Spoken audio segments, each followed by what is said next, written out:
여러분 안녕하십니까? 코로나19 KBS 통합 뉴스룸 5시 뉴스입니다. 먼저 날씨 소식부터 살펴보겠습니다. 오늘 저녁 서울 등 수도권을 시작으로 밤부터는 전국에 눈이 내리겠습니다. 특히 퇴근 시간대여서 교통 안전에 유의하셔야겠는데요. 강추위도 이어져 내일 중부 지역의 아침 기온은 영하 20도 안팎까지 떨어지겠습니다. 이호준 기자입니다. 서해 5도에는 이미 눈이 내리기 시작했습니다. 눈구름대가 점차 동쪽으로 이동하면서 오늘 저녁 서울과 인천, 경기 남서부를 중심으로 많은 눈이 내리겠습니다. 퇴근 시간대와 겹칠 수 있어 차량 정체가 예상됩니다. 내일까지 예상 적설량은 서울과 인천이 3에서 8cm, 경기 북부와 남동부가 1에서 5cm입니다. 충남 서해안과 호남 지역, 제주에 내리는 눈은 모레까지 이어지겠습니다. 특히 제주 산지에는 최고 50cm 이상, 호남 서쪽 지역에는 30cm 이상, 충남 서해안에도 최고 20cm의 많은 눈이 내릴 거로 예상됩니다. 오늘 밤 눈이 내리고 나면 올겨울 들어 가장 추운 날씨가 찾아오겠습니다. 서울엔 오늘 밤 9시부터 3년 만에 한파경보가 발표된 가운데 내일 아침 최저 기온이 영하 14도까지 떨어지겠습니다. 강원도 철원은 영하 20도, 춘천은 영하 18도까지 떨어질 것으로 예상됩니다. 기상청은 눈이 오면 가시거리가 짧아지고 기온도 낮아 빙판길이 생길 수 있다며 운전할 때 유의해달라고 당부했습니다. 특히 터널을 운행할 땐 차간 거리를 충분히 유지해야 한다고 밝혔습니다. 모레까지 강한 바람도 불 것으로 보여 항공기와 여객선 운항에 차질이 생길 수 있는 만큼 승객들은 미리 운항 정보를 확인해야 합니다. KBS 뉴스 이호준입니다. 이란에 억류된 우리 선박과 선원들이 조기에 풀려날 수 있도록 현지 교섭을 벌일 대표단이 이르면 오늘 밤 이란으로 출발합니다. 정부는 이란이 주장하는 환경오염의 진위와 이 선박 승선 과정에서 국제법이 준수됐는지 등에 대해서도 법적 대응을 준비하고 있습니다. 강푸른 기자입니다. 외교부 담당 국장을 단장으로 실무 대표단이 오늘 밤 이란으로 출발합니다. 대표단은 이란 외교부와 접촉해 사건 경위를 파악하고 선박과 선원을 풀어달라고 요청할 계획입니다. 나포 사건 이전부터 이란 방문이 계획돼 있던 최정건 외교부 1차관도 이번 일요일에 건너가 억류 해제를 논의할 예정입니다.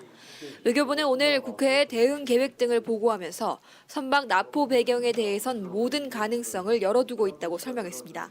간담회를 마친 뒤 송영길 국회 외통위원장은 정치적 의도에 따른 억류 가능성에 무게를 뒀지만 이란의 실제 속내는 협상이 시작돼야 알 수 있을 듯하다고 참석 의원들은 밝혔습니다. 1월 20일 이후에 제기될 JCPOA 복귀 협상과 관련된 여러 가지 이제 협상 어떤 입지를 고려한 면이 있지 않을까 이렇게 추측은 됩니다.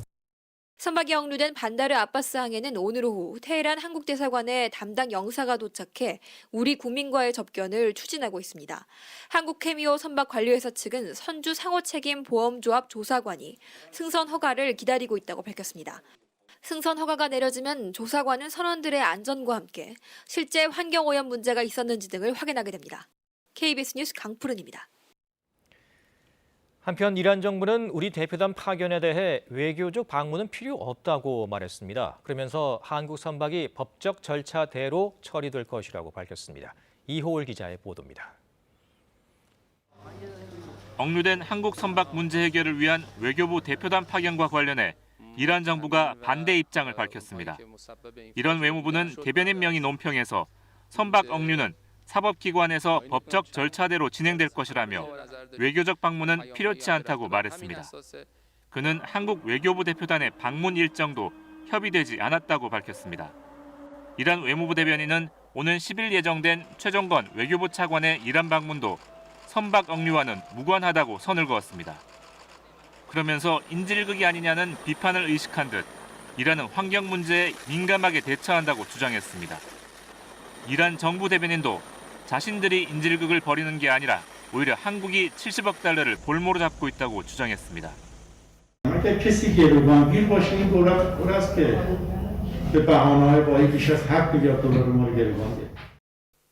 미국 정부 제재로 한국은행에 동결된 이란 석유 대금을 가리킨 것으로 한국 선박 납포가 이 돈과 관련했음을 내비친 것이란 관측이 나옵니다. 이런 가운데 이란군은 어제부터 대규모 무인기 훈련을 시작했습니다. 이란 군부가 호르무즈 해협과 인근 지역에 대한 군사적 영향력을 포기하지 않겠다는 뜻을 드러낸 것으로 풀이되고 있습니다. KBS 뉴스 이호울입니다. 이른바 정인이 사건과 관련해 김창룡 경찰청장이 초동 대응과 수사 과정에서 미흡했던 부분에 대해 경찰 최고 책임자로서 깊은 책임감을 느낀다라며 사과했습니다. 김창룡 경찰청장은 오늘 언론 브리핑을 갖고 학대 피해를 당한 어린 나이의 생명을 보호하지 못한 점에 대해 깊은 사죄의 말씀을 드린다며 고개를 숙였습니다. 또 이번 사건에 대한 책임을 물어 양천경찰서장을 오늘자로 대기 발령 조치했다고 밝혔습니다. 이 16개월 정인 양을 학대 끝에 숨지게 한 혐의로 기소된 양부모의 첫 재판을 앞두고 엄벌을 요구하는 진정서가 700건 가까이 접수됐습니다. 오늘 오전 11시를 기준으로 양부모의 재판을 담당하는 서울 남부지법 형사합의 13부에 접수된 진정서는 683건입니다. 다만 재판부는 접수된 진정서에 대해 재판부의 판단에 영향을 미칠 우려가 있다면서 증거를 다 보고 유무죄를 여부를 판단하기 전까지는 보지 않을 것이라고 밝혔습니다. 국내 코로나19 신규 확진자가 840명 발생했습니다. 3차 유행이 정점을 지났다는 정부 판단 속에 수도권 병상 여력도 점차 회복하고 있는 것으로 나타났습니다. 정부는 형평성 논란이 제기된 실내 체육시설에 대한 방역 조치를 재검토하겠다고 밝혔습니다. 이지은 기자입니다. 지난달만 해도 코로나19에 확진됐다가 병상이 없어 하루 이상 대기한 수도권 환자는 500명을 넘었습니다. 중환자 병상도 위태로운 수준이었습니다. 하지만 그 뒤 정부와 민간의 병상 확보 노력으로 수도권의 하루 이상 병상 대기자는 사흘째 한 명도 없던 것으로 나타났습니다. 중환자 병상도 전국 177개가 남아 있습니다. 병상 여력이 상당 부분 회복된 겁니다. 정부는 현재 확진자 감소세가 느리게 진행되고 있다며 선제 검사와 거리 두기 효과가 나타나는 것이라고 평가했습니다. 실제로 지난 주말 이동량은 직전 주말 이동량보다 5% 줄었고 11월 중순보다는 37%가 줄었습니다. 다만 정부는 보다 확실한 감소세를 위해선 거리 두기 강화 조치가 당분간 계속돼야 한다고 강조했습니다. 피로감이 큰 상황인 만큼 1월 17일까지 앞으로 열흘 남짓만 우리 사회가 총력을 다해 감소세를 가속시키고 대응 여력을 확보하여야 일상생활의 영역이 확보될 수 있을 것입니다. 하지만 실내 체육시설 등 영업 제한 형평성 문제를 제기하는 업주들의 불만이 큰 상태입니다. 일단 정부는 영업 제한 방역 기준을 재검토하겠다는 입장을 냈습니다. 그러면서 방역 기준을 현장에 적용할 때 문제가 생기지 않도록 노력을 하고 있지만 다양한 사례가 있는 만큼 한계도 있다고 덧붙였습니다. 앞서 정부가 거리 두기 강화를 2주 연장하면서 헬스장 등 실내 체육시설은 운영을 금지하고 태권도, 발레 등 학원으로 등록된 곳은 9명 이하를 조건으로 허용해 형평성 논란이 제기됐습니다. 한편 방역당국은 정은경 질병관리청장을 단장으로 백신 예방접종 대응 추진단을 이번 주 내로 구성해 백신 도입과 접종을 준비할 것이라고 덧붙였습니다. KBS 뉴스 이지은입니다. 서울 동부구치소에서 6차 전수검사를 벌인 결과 60명 넘는 수용자가 추가 확진 판정을 받았습니다. 정부는 전국 교정시설로 전수검사를 확대하기로 했습니다. 이재희 기자입니다. 서울 동부구치소에서 수용자 66명이 추가로 코로나19에 확진됐습니다. 어제 직원과 수용자 730여 명을 대상으로 실시한 6차 전수검사 결과입니다. 이에 따라 법무부가 집계한 전국 교정시설 확진자는 오늘 오전 8시 기준 1,191명으로 늘었습니다. 교정시설 방역에 대한 우려가 커지자 정부는 전수검사를 전국 교정시설로 확대하겠다고 밝혔습니다. 어제까지 전국 11개 교정기관의 직원과 수용자에 대해 전수검사를 완료했다며 나머지 41개 교정시설 역시 전수검사를 조속히 진행하겠다고 전했습니다. 교정시설 내 코로나19 유입 방지책도 재정비했습니다. 앞으로 수용자에겐 매일 KF94 마스크가 1개씩 지급되고 일주일에 한 번씩 교정시설 직원들을 대상으로 무증상자도 찾아낼 수 있는 신속 항원 검사를 실시합니다. 환자에 대해서는 적절한 치료를 제공하도록 전담 병원을 지정하여 운영 중이며 경북 북부 제2교도소를 생활치료센터로 지정하여 의사 5명, 간호사 9명 등 의료진 14명을 투입하였습니다. 또 서울 동부구치소 같은 고층 교정시설에서 확진자가 발생할 경우 확진자와 접촉하지 않은 수용자를 새로 지어진 대구교도소에 선제적으로 이송할 계획입니다. 이와 관련해 방역당국은 지금까지 5차례 이송을 통해 서울 동부구치소의 수용 정원 대비 수용률이 지난달 초 116.6%에서 현재 64.7%로 낮아졌다고 밝혔습니다. KBS 뉴스 이재입니다. 서울 동부구치소에서 코로나19에 집단 감염된 수용자들이 정부를 상대로 첫 손해배상 청구 소송을 냈습니다. 확진 판정을 받은 동부구치소 수용자 4명은 오늘 정부가 제대로 된 방역 조치를 하지 않는 등 관리 책임을 소홀히 해 신체적, 정신적 손해를 입었다며 한 사람당 1,000만 원씩의 배상을 청구하는 소송을 서울중앙지법에 제기했습니다. 서울에서는 요양시설 등에서 추가 확진자가 이어지면서 200명대 신규 확진자가 발생했습니다. 한편 임시 선별검사소는 한파가 예상되는 이번 주말까지 운영 시간이 단축됩니다. 석혜원 기자입니다. 서울의 어제 하루 코로나19 신규 확진자는 264명입니다. 이번 주 들어 서울 지역 신규 확진자가 100명대부터 300명대까지 오르내리고 있지만 검사자 가운데 확진되는 비율은 1% 밑으로 내려가 조금씩 감소하고 있습니다. 다만 기존 집단 감염 사례에서의 추가 확진자와 소규모 접촉에 의한 확진은 계속되고 있습니다. 앞서 집단 감염이 발생한 양천구 소재 요양시설에서는 종사자와 입소자 등 7명이 추가 감염돼 지금까지 40명이 확진됐습니다. 해당 시설은 현재 동일 집단 격리 조치됐고 확진자 발생 시 환자 병실 재배치 및 추적 검사를 하고 있습니다. 구로구 요양병원과 요양원에서도 간병인과 요양보호사, 환자 등 6명의 추가 확진자가 발생해 누적 확진자는 215명으로 늘었습니다.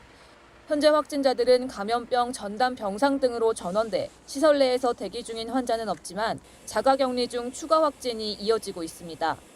이 밖에 영등포구 소재 장례식장에서 신규 집단 감염이 발생해 지금까지 10명이 확진됐고 송파구 장애인 시설과 노원구 병원에서도 각 1명씩 추가 감염이 확인됐습니다. 서울시는 현재 감염 양상이 특정 시설보다 대인 간 접촉에 따라 많이 발생하는 만큼 만남을 줄이는 것이 중요하다고 강조했습니다. 또 검사에서 음성 판정을 받았더라도 마스크 착용과 거리 두기 등 방역 수칙을 지속해서 준수해달라고 거듭 요청했습니다. 한편 서울시는 한파가 예상되는 만큼 내일부터 이번 주 일요일까지 나흘 동안 임시선별검사소 운영을 오전 11시부터 오후 3시까지 단축 운영한다고 밝혔습니다. 다만 보건소 선별진료소는 변동 없이 평일은 밤 9시, 주말은 오후 6시까지 정상 운영됩니다. KBS 뉴스 석혜원입니다. 경기도는 어제보다 더 많은 284명의 확진자가 발생했습니다. 사망자는 12명이 추가로 발생해 역대 가장 많은 환자가 숨졌습니다. 이승재 기자입니다. 경기도에선 코로나19 확진자가 284명이 늘었습니다. 누적 확진자는 15,947명이 됐습니다. 신규 확진자 가운데 국내 발생은 269명, 해외 유입은 15명입니다. 신규 확진자 수가 여전히 200명대를 유지하고 있는 가운데 어제보다도 50여 명이 더 확진됐습니다. 집단 감염 사례를 보면 용인의 수지 산성교회와 관련해 어제도 추가로 확진자가 발생했습니다. 15명이 추가로 확진 판정을 받아 모두 109명으로 늘어났습니다.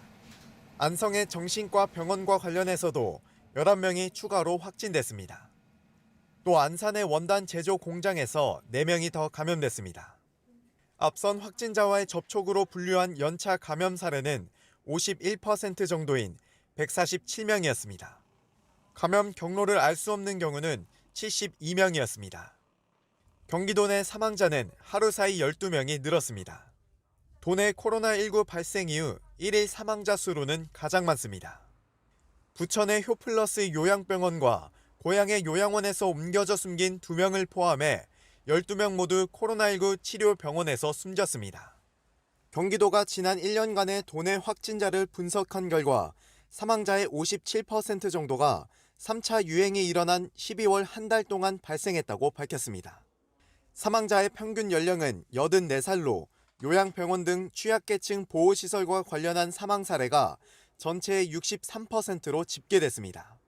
치료 병상 부족으로 동일 집단 격리 중 사망한 사례도 12월 코로나19 사망자의 24%에 달했습니다. 한편 인천시는 어제 오후 5시부터 오늘 오전 10시 30분까지 추가로 확진자가 24명 발생했다고 밝혔습니다. KBS 뉴스 이승재입니다. 광주에서는 집단 감염이 발생했던 교회와 요양시설 등과 관련해 확진자가 계속 늘고 있습니다. 취재기자 연결합니다. 양창희 기자, 이 새해 들어서도 광주의 확산세가 꺾이지 않고 있군요. 네, 광주에서 오늘 하루 새로 발생한 코로나19 확진자는 오늘 오전에만 14명입니다. 지난달 31일부터 일주일째 신규 확진자가 두 자릿수를 유지하고 있는 상황입니다. 오늘 확진자 가운데 6명은 집단 감염이 발생했던 광주 광산구 청사교회와 관련한 확진자인데요. 확진자와 접촉해 자가격리를 하던 도중 양성 판정을 받았습니다. 앞서 어젯밤에도 청사교회와 연관돼 5명이 확진돼서 관련 누적 확진자는 59명으로 늘었습니다. 다른 신규 확진자 8명 가운데 6명은 감염 경로가 확인되지 않은 기존 확진자들의 접촉자고 2명은 역학조사 중입니다. 집단 감염이 벌어졌던 효정 요양병원과 에버그린 요양원 관련 확진자도 꾸준히 늘어 각각 83명과 73명을 기록하고 있습니다. 오늘은 요양원에서 발생한 80대 확진자가 치료를 받다 숨졌는데 이에 따라 광주의 코로나19 사망자는 8명으로 늘었습니다. 광주시는 요양병원과 요양시설의 확진자가 늘면서 코로나19 전담 요양병원을 지정해 내일부터 운영에 들어갑니다. 광주시는 또 최근 2주 동안 가족 간 감염 사례가 55가구 200명에 이른다며 가족끼리도 방역수칙을 지켜달라고 강조했습니다. 한편 전라남도에서는 오늘 확진자가 발생하지 않았습니다. 지금까지 광주광역시청에서 KBS 뉴스 양창입니다. 대구와 경북에서는 교회 관련 연쇄 감염으로 신규 확진자가 사흘 연속 50명대를 기록했습니다. 감염 경로를 알 수 없는 확진자도 많아 방역 당국이 어려움을 겪고 있습니다. 취재 기자 연결합니다. 네, 김재노 기자, 대구, 경북 상황 자세히 전해주시죠. 네, 오늘 0시 기준 대구의 코로나19 신규 확진자는 22명입니다. 지역 감염이 21명이고 해외 입국자 1명입니다. 광진중앙교회와 수성구 성덕교회 등 교회 관련 확진자가 4명으로 교회발 연쇄 감염이 한 달 가까이 이어지고 있습니다. 5명의 확진자는 감염 경로가 확인되지 않아 역학조사에 애를 먹고 있습니다. 경북에서는 오늘 0시 기준으로 28명이 신규 확진 판정을 받았습니다. 경북에서도 교회를 감염고리로 한 연쇄 감염에다 감염 경로가 확인되지 않는 확진자가 계속 나오고 있습니다. 구미 송정교회 관련 확진자 5명을 비롯해 구미와 상주에서만 9명이 교회와 관련된 확진자입니다. 상주와 김천에서는 감염 경로를 알 수 없는 확진자가 각각 2명과 1명 확인됐습니다. 포항에서는 기존 확진자와의 접촉 등으로 12명이 확진 판정을 받았습니다. 경북에서는 최근 일주일 동안 155명의 확진자가 나오면서 경상북도도 특별 점검을 진행했습니다. 특히 상주 BTJ 열방센터 관련자들에 대한 검사를 늘리고 수감자들의 생활치료센터로 지정된 경북 북부 제2교도소 등 지역 교도소 9곳에 대한 방역도 강화하기로 했습니다. 지금까지 대구에서 KBS 뉴스 김재노입니다. 북한의 최대 정치 행사인 노동당 8차 당대회가 어제 시작됐습니다. 김정은 위원장은 경제 발전 목표가 미달됐다면서 경제 실패를 직접 인정했습니다. 유동엽 기자입니다. 북한 조선중앙TV는 오늘 오후 노동당 8차 대회 소식을 전하며 관련 화면을 공개했습니다. 여러 대의 버스를 나눠 타고 대회장에 도착한 참가자 7,000명은 마스크를 쓴 채 버스에서 내렸지만 실내에서는 모두 마스크를 벗은 채 밀집해 있는 모습이었습니다. 인민복 차림으로 단상에 오른 김정은 위원장은 개회사를 통해 지난 5년간의 성과가 적지 않다고 자평하면서도 경제발전 5개년 계획 목표는 엄청나게 미달했다고 인정했습니다. 국가경제발전 5개년 전략 수행 기간이 지난해까지 끝났지만 내세웠던 목표는 거의 모든 부문에서 엄청나게 미달하였습니다. 개회식에 이어진 첫날 사업 총화 보고에서는 지난 5개년 계획을 평가하고 새로운 5개년 계획이 제시된 것으로 보입니다. 북한 매체는 또 조국 통일과 대외 관계를 진전시킬 중요한 문제들이 제기될 것이라고 밝혀 이어지는 당 대회 순서에서 대남, 대미 관계에 대한 언급이 나올 것으로 전망됩니다. 당 대회는 사나흘 일정으로 진행돼 김정은 위원장의 생일인 8일 전후로 마무리될 것으로 보입니다. 이번 대회에서는 당 규약 개정도 예고된 만큼 주요 기구의 조직 개편과 간부 인사도 이뤄질 것으로 보입니다. 특히 당 대회 주석단의 모습을 보인 김여정 제1부부장이 대외 관계 등 중책을 맡게 될 것으로 전망됩니다. KBS 뉴스 유동엽입니다. 코로나19 확산으로 무료 급식소가 잇따라 문을 닫으면서 그나마 운영되는 무료 급식소에는 한파 속에서도 날마다 긴 줄이 이어지고 있습니다. 코로나의 한파까지 이중고를 겪는 이들을 위한 대책이 절실해 보입니다. 윤희정 기자입니다. 대구의 한 무료 급식소 앞. 매서운 한파 속에 간편식을 배부받기 위한 줄이 길게 늘어서 있습니다. 인원이 하루 120명으로 제한돼 있다 보니 강추위에 몇 시간씩 기다리기 일쑤입니다. 줄이 많아갖고 못 돌아가요. 떨어지고 없는데 누가 집니까? 일찍 와야 되죠. 늦게 오시면 없어요. 코로나 확산세에 대구 지역 무료급식소 48곳 중 절반 가까이가 문을 닫으면서 문을 연 무료급식소에 사람들이 몰리고 있습니다. 병화의 강추위 속 이렇게 긴 대기 행렬이 이어지고 있는데요. 건강 위험은 물론 코로나 감염 우려까지 높아지고 있습니다. 대안으로 도시락 배달 등을 늘리고 있지만 후원이 줄어들고 지자체가 지원하는 예산도 턱없이 부족합니다. 후원금이 많이 줄었죠. 바깥에서 모두 다 경제가 어렵다 보니까 수량이 모자라서 못 드릴 경우도 있고 하니까 마음 아프죠. 1차 유행을 겪고 한 1년을 지나면서 새로운 어떤 무료급식 시스템을 좀 만들어냈어야 되지 않느냐. 코로나의 한파까지 갈 곳 없는 취약계층이 어느 때보다 힘겨운 겨울을 보내고 있습니다. KBS 뉴스 윤희정입니다. 앞으로 KBS 등 공영방송에 대한 재허가 제도가 공적 책무 협약으로 대체되고 지상파 방송 광고 규제가 대폭 완화됩니다. 방송통신위원회는 오늘 이 같은 내용을 담은 5기 주요 정책 과제를 발표했습니다. 주요 내용을 보면 공영방송에 대해선 3년에서 5년마다 시행하던 허가 제도를 없애고 영국 BBC를 본뜬 공적 책무 협약으로 대체합니다. 또 수신료 산정을 위한 위원회 설치와 수신료 사용 내역 공개 의무화를 추진하고 기존 방송 광고 규제를 예외 사항만 금지하는 네거티브 규제로 전환하기로 했습니다. 개성을 표현하거나 편의를 위해 공개된 장소에서 신체 일부를 드러냈더라도 다른 사람이 이를 함부로 촬영하는 것은 성범죄가 될 수 있다는 대법원 판단이 나왔습니다. 대법원 일부는 오늘 버스에서 레깅스를 입은 여성의 뒷모습을 몰래 찍어 성폭력 처벌법 위반 혐의로 기소된 A씨에게 무죄를 선고한 원심을 깨고 사건을 의정부지법으로 돌려보냈다고 밝혔습니다.